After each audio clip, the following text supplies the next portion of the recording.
자, 저는 그 윤석열에 대해서는 뭐 이제 정치적으로는 아무런 관계도 없고, 그리고 이재명은 그야말로 저런 사람은 정치적으로 제거되어야 되고 한국에서 정치를 해서는 안 된다 생각합니다만은 윤석열에 대해서도 현 상황에서 절대로 지지 못한다는 입장이에요. 그래서 저는 투표 안 한다고 몇 번 말했습니다. 자, 그런데 현재 돌아가는 상황에 대해서 쇼를 해도 너무 끌고 있어요. 원래 이 쇼를 하면 후딱 끝내야 쇼가 쇼 안 같아요. 옛날에 프로레슬링도 후딱 끝내야지 엿가락 늘어지듯 쇼에 쇼를 한 30분 하고 있으면 다들 이거는 가짜다 이렇게 생각이 들죠. 마찬가지로 이 대선 쇼도 뻔합니다.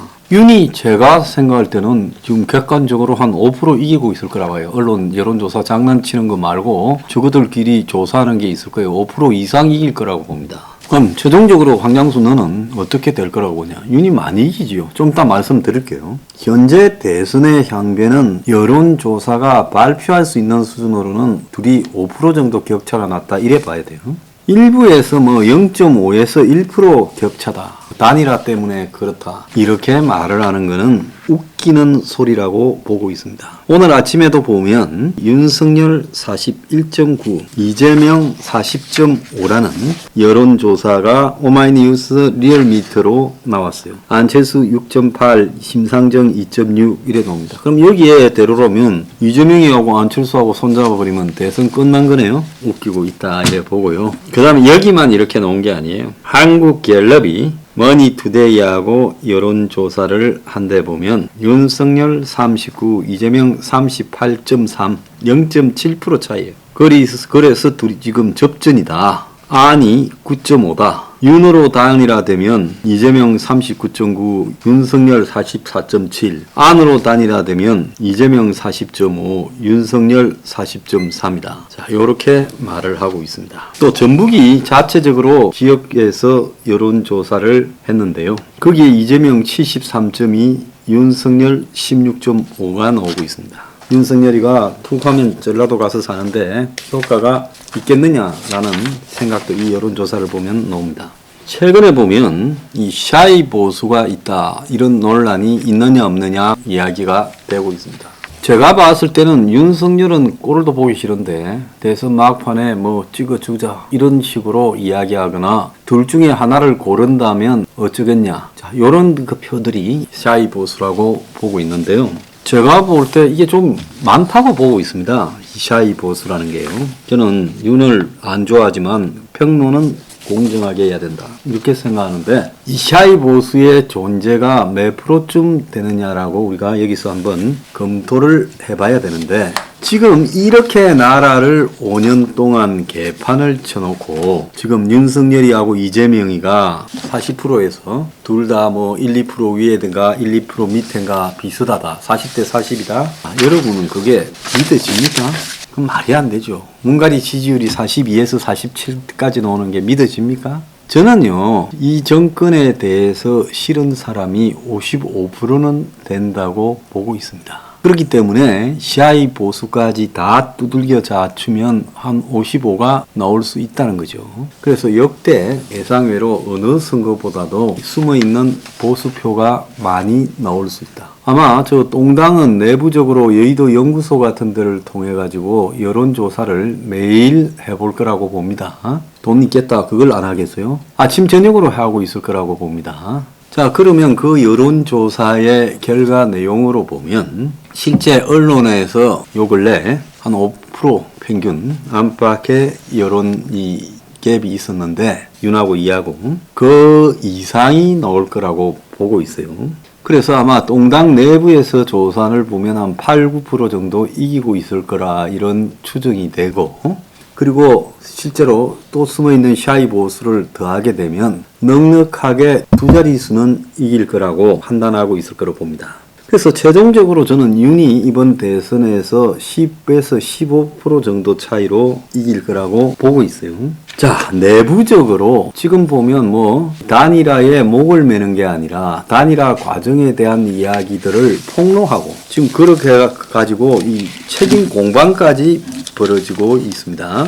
그래서 단일화가 비공개 협상을 했는데 오간 내용까지 공개했고 야당은 윤이 안한테 만나자 했고 안도 시간을 조정하겠다고 했다는 겁니다. 자, 이 부분에서 안쪽에 당권을 준다거나 안쪽에 공동정부 반을 떼줄 생각은 없다고 보고 있습니다. 제가 이야기를 했잖아요. 윤도 지금 여기저기 떼줄 때가 한두 군데가 아니다. 여권에도 떼줘야죠. 그러잖아요. 그래서 뭐 분권적 책임 장관제를 운용하고 연정을 운영해야 될 거고 그것도 떼줘야 되는데 안철수까지 와서 나도 떼줘. 이걸 너 때가 갈 만큼 그렇게 지지율 되냐? 윤은 안을 그냥 몰아버리면 안으로서는 막다른 골목에 올릴 거고 노예 아웃이죠.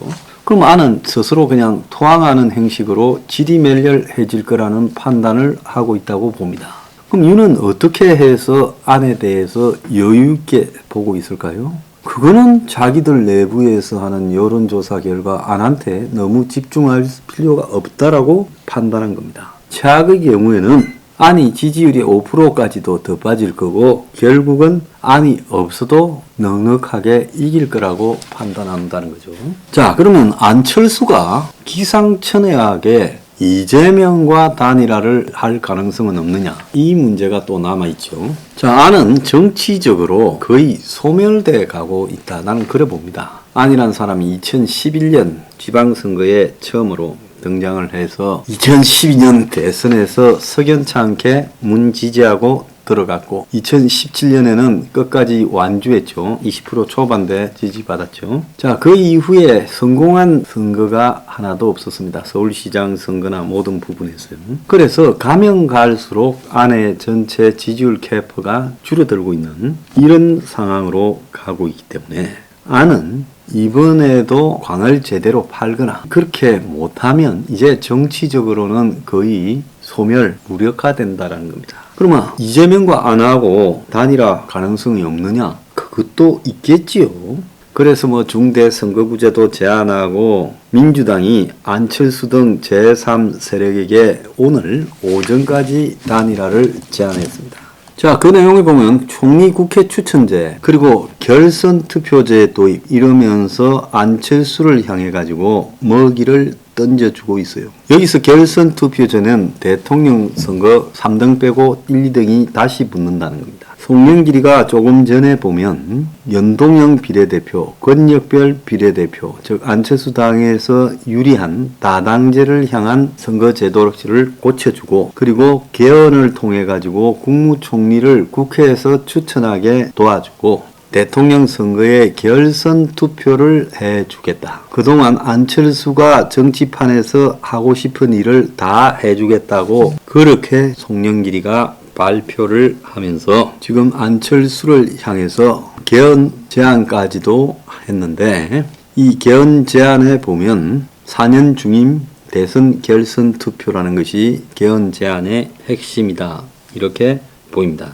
자, 전체적으로 봤을 때는 안철수가 이재명이하고 단일화 가능성이 있냐? 저는 있다고 봐요. 왜? 윤은 지금 안에 대해서 단일화를 하기에는 뭔가 많이 꼬였어요. 이준석이가 또 안철수하고의 구원을 가지고 쟤도 좀 부렸습니다. 자, 그런데 윤석열 스스로가 사실상 안철수를 방치한 측면도 또 크게 있는 거예요. 자, 그렇다면 안이 만약에 이재명 쪽에 붙으면 그러면 어떻게 되느냐? 아마 저쪽에서도 계산을 해봤을 거라고 봅니다. 오히려 안이 이재명하고 붙으면 그때는 위기감이 정폭되어서 한마디로 이 보수 쪽의 표가 집결하는 그런 결과를 낳게 될 것이다. 그래서 그렇게 된다 하더라도 특별히 문제될 게 없다라고 지금 계산을 할 거예요. 산술적으로 보면 윤이 이한테 한 5% 앞서 있다. 그럼 안이 한 6, 7%를 들고 이재명이한테 갔다고 하면 역전이 되어서 이재명이가 1, 2% 이긴다 이렇게 나오겠지만